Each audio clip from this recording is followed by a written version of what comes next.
Kitchener-Waterloo almost functions in this bubble of safety. There's no repercussions that happen here when we are talking about things like racism. When we're talking about hate crimes, whether we're talking about gender identity, whether we're talking about racial identity, what are the repercussions that happen here? Like, they're very few and far between.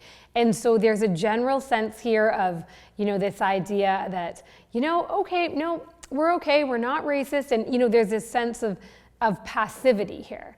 And, the reality is that, Kitchener-Waterloo is fairly split up. Like, a lot of the more affluent neighborhoods in Waterloo in particular are very white.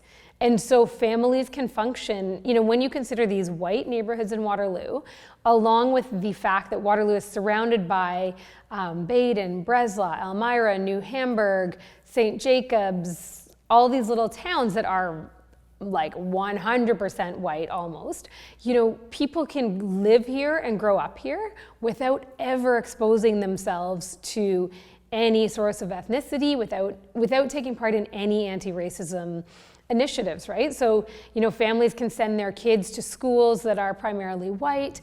Their kids can go play on soccer teams that are mostly white. They can go to the library and, read books with white characters and, buy white dolls for their kids and never really think twice about it.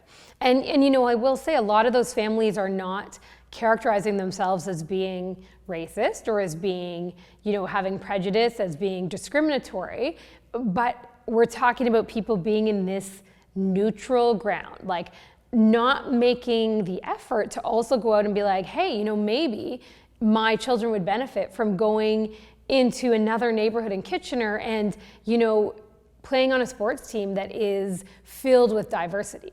So, what you have here is a lot of people who want to take pieces of culture that they want. We all want to have amazing Caribbean, Jamaican, Guyanese food. We all want to go to the Ethiopian restaurants, the Latin restaurants, the Thai restaurants.